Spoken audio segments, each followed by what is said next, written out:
En 1939, alors que débute la Deuxième Guerre mondiale, la France émet ses timbres pour soutenir les campagnes natalistes lancées depuis le début du siècle.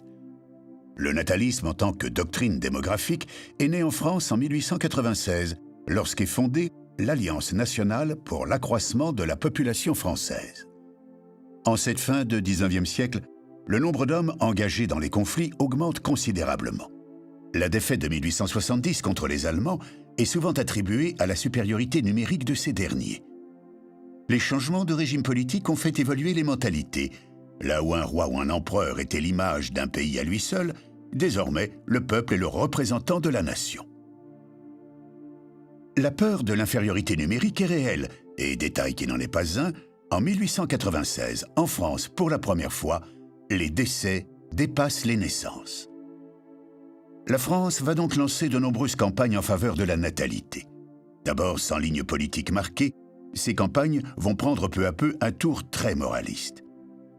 La propagande de l'Alliance arrive avec la loi de 1920 à prohiber toute information relative à la contraception et renforce même les sanctions contre l'avortement. En 1939, l'Alliance promulgue le Code de la famille et en 1940, elle soutient le régime de Vichy et sa doctrine travail, famille, patrie. Le timbre n'échappe évidemment pas à cette propagande nationale lancée par l'association. La belle et parfaite mère de famille heureuse est entourée de nombreux enfants. Il faudra attendre les années 60 pour que les féministes fassent voler en éclats ce schéma. Les femmes vont scander « un enfant si je peux, quand je veux ».